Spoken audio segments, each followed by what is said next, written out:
লৈ ল'লোঁ আমি 100 কেপ 150 কেপ লৈছে জিম কৰবেটৰ আৰু মোৰ দৌৰিয়ে যাব যেন লাগিছে যি বতাহ মই লৈছিলোঁ কিন্তু মই হোটেলত এৰি থৈ আহিলোঁ উপায় নাই আৰু লছ হ'ল 200 টকা চ' আমি এতিয়া গৈ আছোঁ ঠিক আছে বাপৰে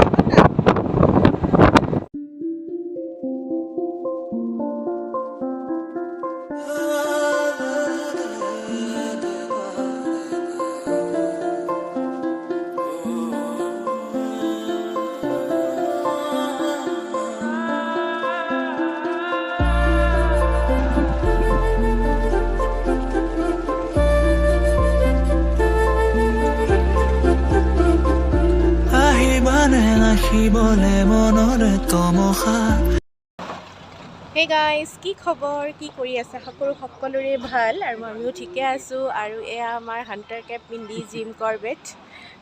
পাক শিকাৰ কৰিম আৰু আমি গেট পাই গলো ইয়াত বহুত কেইখন গেট আছে আমাৰ পইচা এইটো কি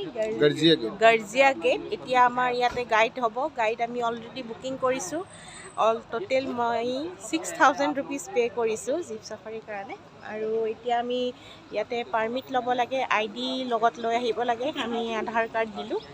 আৰু এতিয়া আমি যাম ভিতৰত গতিকে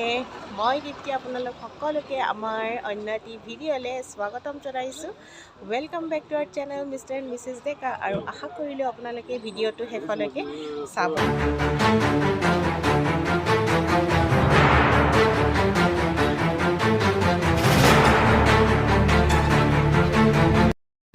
সো সকলো ফৰ্মেলিটিজ হৈ গ'ল আপোনালোকে যেতিয়াই জিম কৰবেটত সাফাৰী কৰিম বুলি আহে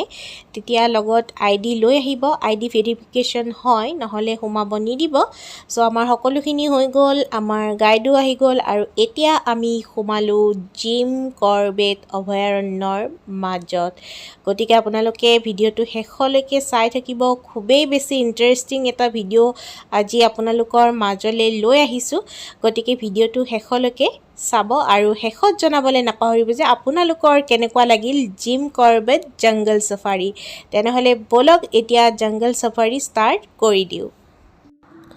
এতিয়া মই আপোনালোকক অকমান জিম কৰবেট নেশ্যনেল পাৰ্কখনৰ বিষয়ে জনাবলৈ চেষ্টা কৰিম যিখিনি মই জানো ইয়াত কিবা ভুল ত্ৰুটি হ'লে আপোনালোকে শুধৰাই ল'ব জিম কৰবেট নেশ্যনেল পাৰ্কখন ষ্টাৰ্ট হৈছিলে 1936ত আৰু এইখন হৈছে এছিয়া আৰু ইণ্ডিয়াৰ ফাৰ্ষ্ট নেশ্যনেল পাৰ্ক যিখন ব্ৰিটিছ গভৰ্ণৰ হেলিৰ নামত এই নেশ্যনেল পাৰ্কখনৰ নাম আছিল হেলি নেশ্যনেল পাৰ্ক তাৰপিছত স্বাধীনতাৰ পিছত এই পাৰ্কখনৰ নাম হ'ল ৰামগংগা নেশ্যনেল পাৰ্ক 1954ত ৰামগংগা হৈছে কৰবেটতে লাগি থকা এটা নদী যিটো লাইফলাইন বুলি কোৱা হয় কৰবেটৰ সেই নদীৰ নামেৰে এই পাৰ্কখনৰ নাম হৈছিলে ৰামগংগা নেশ্যনেল পাৰ্ক কিন্তু তাৰ পিছত জিম কৰবেটৰ সন্মানৰ অৰ্থে এই পাৰ্কখনৰ নাম হৈ পৰিল জিম কৰবেট নেশ্যনেল পাৰ্ক আৰু এই নামটো হৈছিলে 1957ত সো এই নেশ্যনেল পাৰ্কখনত টোটেল 8টা জোন আছে য'ত আমি সাফাৰী কৰিব পাৰোঁ আৰু 1288 স্কুৱেৰ কিলোমিটাৰ এই জিম কৰবেট অভয়াৰণ্যখন আগুৰি আছে মানে 4 ডিষ্ট্ৰিক্ট মানে 4খন জিলা আগুৰি আছে কভাৰ কৰি আছে এই নেশ্যনেল পাৰ্কখন গতিকে ভাবক কিমান ডাঙৰ এটা এৰিয়া কভাৰ কৰি আছে আৰু ইয়াত টোটেল এতিয়াৰ ডাটা অনুসৰি 252টা টাইগাৰ আৰু টাইগ্ৰেছ আছে আৰু 50,000ৰো ওপৰ ইয়াত হৰিণা পোৱা যায় সেইকাৰণেহে আমি আৰামত একদম জংগল সাফাৰী কৰি আছোঁ নহ'লে মেন ইটাৰ টাইগাৰ আহি আমাকো খাই দিলে হয় আৰু বেষ্ট টাইম হয় মে জুন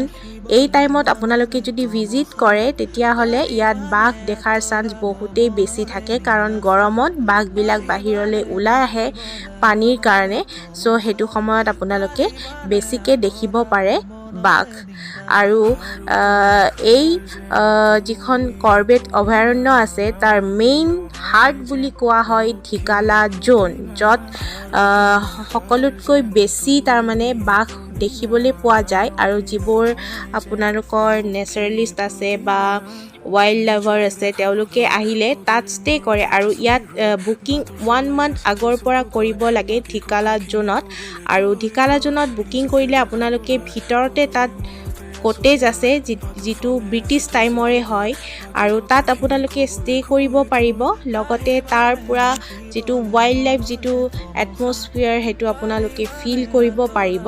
গতিকে তাত এমাহ আগৰ পৰা বুকিং আৰম্ভ হৈ যায় আৰু এই ঢিকালা জোনতে আমাৰ সন্মানীয় নৰেন্দ্ৰ মোদী ডাঙৰীয়াৰ বিয়াৰ গ্ৰিলৰ লগত যিটো শ্বুটিং হৈছিলে এই ঢিকালা জোনতে হৈছিলে গতিকে অকণমান আপোনালোকক জনাই দিলোঁ আৰু আগলৈও ষ্টৰিখিনি মই কৈ যাম গতিকে ভিডিঅ'টো আপোনালোকে শেষলৈকে চাই থাকিব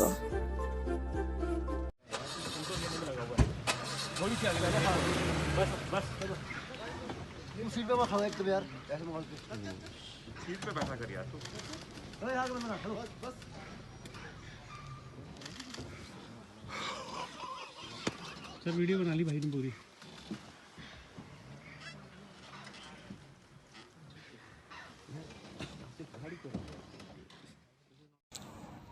আপোনালোকেও চাই লওক এয়া চাওক বাঘ একেবাৰে একদম গপচত আহি আছে আৰু জীপবিলাক সেইকাৰণে ৰখাই দিছে যাতে উগ্ৰ হৈ নপৰে কাৰণ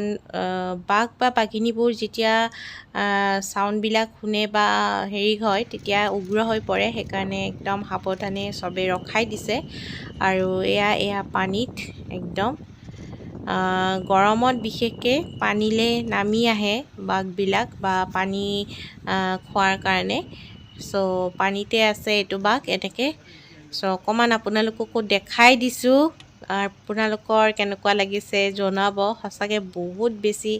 ভাল লাগিছে ইয়ালৈ আহি জিম কৰ্বেট আপোনালোকেও যেতিয়া সুবিধা হয় এবাৰ নিশ্চয় ভিজিট কৰিব জিম কৰ্বেট নেশ্যনেল পাৰ্ক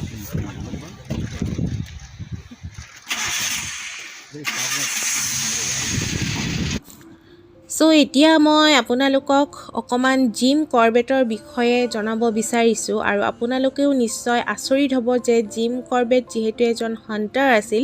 কিন্তু হাণ্টাৰৰ নামেৰে কেনেকৈ এখন অভয়াৰণ্যৰ নাম হৈ পৰিল সেই কথাটো সঁচাকৈয়ে শুনি আপোনালোকেও আচৰিত হ'ব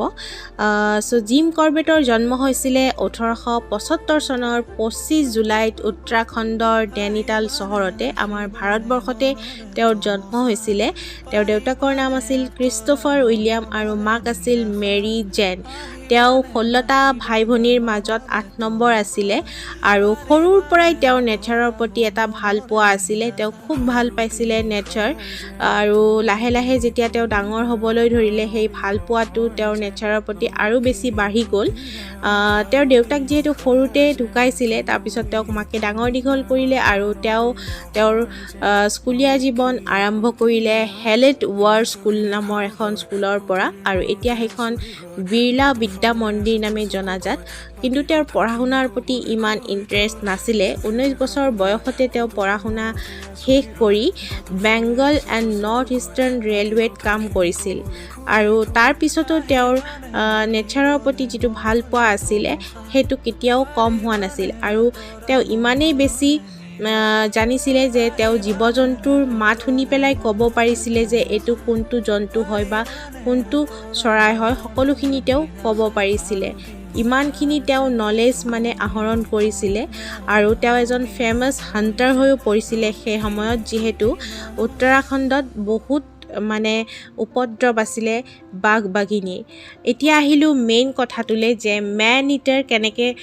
ইটাৰ কিলাৰ কেনেকৈ হ'ল জিম কৰ্বেট 1907 চনত তেওঁ ফাৰ্ষ্ট চিকাৰ কৰিছিলে চম্পাৱতত এটা বাঘ আচলতে নহয় সেইটো আছিলে বাঘিনী এটাই টাইগ্ৰেছ এটাই বহুত মানুহ মাৰিছিলে আপোনালোকে ভাবক যে এটা বাঘে কিমান মানুহ মাৰিব পাৰে এই বাঘটোৱে গ্ৰীনিছ বুক অফ ৱৰ্ল্ডত সন্নিৱিষ্ট আছে এই বাঘটোৰ বিষয়ে আৰু এই টাইগ্ৰেছটোৱে 500ৰো ওপৰ মানুহ মাৰিছিলে আৰু এইটো বাঘিনী নেপালৰ পৰা কুমাওত আহি পেলাই পাইছিলে আৰু যিটো আমি এতিয়া জিম কৰবেট বুলি জানো ৰামনগৰৰ ওচৰতে যিটো চম্পাৱত বুলি ঠাই আছে তাত বহুত মানুহ মাৰিছিলে আৰু সেইকাৰণে সেই সময়ৰ ব্ৰিটিছ গভৰ্ণৰে জিম কৰবেটক মাতি নিয়াইছিলে এই বাঘটো মাৰিবৰ কাৰণে আৰু ফাৰ্ষ্ট তেওঁ স্বীকাৰ কৰিছিলে এই বাঘিনীটো এই যিটোৱে 500ৰো অধিক মানুহ মাৰিছিলে তাৰপিছত জিম কৰবেটে যিটো ৰুদ্ৰপ্ৰয়াগ নামৰ ঠাইখিনিত এটা লিপৰ্ড আছিলে সেইটোৱে যিটো আমাৰ ৰাস্তা আছে বদ্ৰীনাথ কেদাৰনাথ যোৱা সেই ৰাস্তাৰে যোৱা মানুহক বহুত আক্ৰমণ কৰিছিলে ঘৰত সোমাই আনকি মানুহ মাৰিছিলে সেই লিপৰ্ডটোৱে চ' জিম কৰবেটে সেই লিপৰ্ডটোও মাৰিছিলে আৰু সেনেকৈ তেওঁ ফেমাছ হৈ পৰিলে তেওঁ এজন মেন ইটাৰ টাইগাৰ কিলাৰ হিচাপে আৰু তেওঁ এই সকলোখিনি কথা তেওঁৰ কিতাপ মেন ইটাৰ অফ কুমাও দ্য মেন ইটাৰ লিপৰ্ড অফ ৰুদ্ৰপ্ৰয়াগ নামৰ কিতাপকেইখনত তেওঁ ধুনীয়াকৈ সন্নিৱিষ্ট কৰিছে আপোনালোকে ইচ্ছা কৰিলে পঢ়ি চাব পাৰে আৰু 40+ টাইগাৰ আৰু টাইগ্ৰেছ আৰু লিপৰ্ড জিম কৰবেটে মাৰিবলৈ সক্ষম হৈছিলে কিন্তু পিছত যেতিয়া তেওঁ এই বাঘবোৰ মাৰে তেওঁ ঘৰত আনি এইবোৰ তেওঁ ৰিচাৰ্চ কৰিছিলে আৰু ৰিচাৰ্চত তেওঁ পাবলৈ সক্ষম হ'ল যে এই বাঘবোৰে কিয় মানুহ মাৰে আচলতে কিছুমান চিকাৰীয়ে যেতিয়া চিকাৰ কৰিবলৈ যায় এই বাঘবিলাকক গুলিয়াই বা শৰ মাৰি এনেকৈ আঘাতপ্ৰাপ্ত কৰে আৰু যেতিয়া বাঘ বাঘিনীবিলাক আঘাতপ্ৰাপ্ত হয় সিহঁতে খঙাল হৈ পৰে আৰু মানুহ মাৰিবলৈ আৰম্ভ কৰে তাৰপিছত জিম কৰবেটে এই কথাটো গম পালে আৰু তেওঁ সেইকাৰণে ভাবিলে যে মানুহক বাঘৰ পৰা বচোৱাৰ সলনি বাঘক মানুহৰ পৰা কেনেকৈ বচাব পাৰি তাৰ কাৰণে তেওঁ চেষ্টা কৰিলে আৰু তেওঁ চেষ্টাৰ ফলতে যেতিয়া নৈনিতালখন উত্তৰাখণ্ডখন ইউনাইটেড প্ৰভিন্সৰ আণ্ডাৰত আছিলে তেওঁ ৰিকুৱেষ্ট কৰি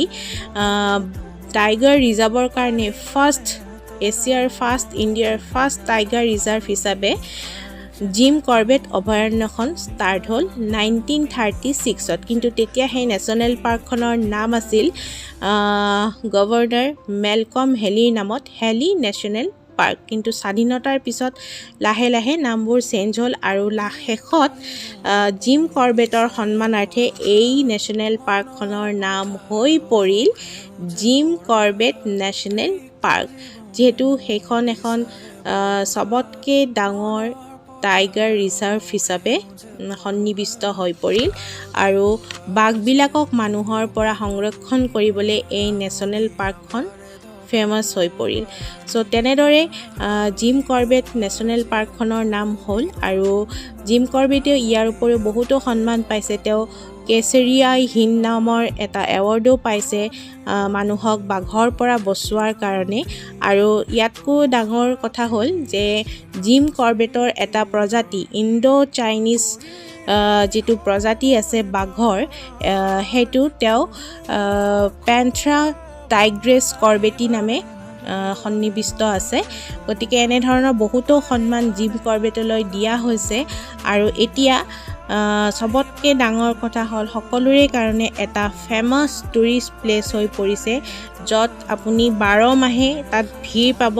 এডভান্স বুকিং নকৰিলে আপোনালোকে জীপ চাফাৰী নাপায় তাত ইমান বেছি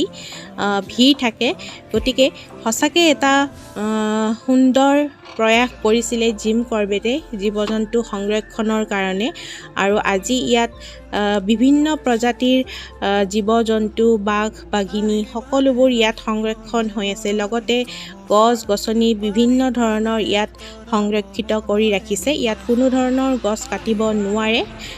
গতিকে সকলোখিনি সংৰক্ষণ হৈ আছে একমাত্ৰ জিম কৰবেটৰ এই প্ৰচেষ্টাৰ কাৰণে চ' মই যিমানখিনি জানো আপোনালোকক জনাবলৈ চেষ্টা কৰিলোঁ আপোনালোকে কথাখিনি জানি বা জীপ চাফাৰীটো চাই কেনেকুৱা পালে কমেণ্ট কৰি জনাবলৈ একেবাৰে নাপাহৰিব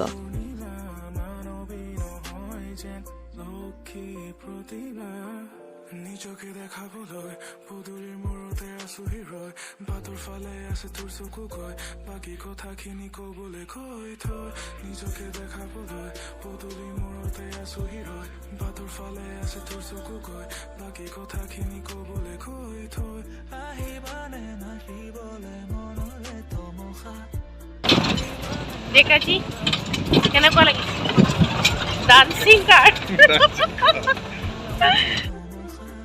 পাৰিবানে আঁতৰাব মনৰে নিৰাশা আৰু দিনিশাৰ যেন তুমি পূৰ্ণিমা মানৱী নহয় যেন লক্ষী চ' গাইজ আজিৰ জিপ চাফাৰী ইমানতে সামৰণি মাৰিম বুলি ভাবিছোঁ যদিহে ভিডিঅ'টো চাই ভাল লাগিল তেনেহ'লে লাইক কৰিব শ্বেয়াৰ কৰিব কমেণ্ট কৰি জনাব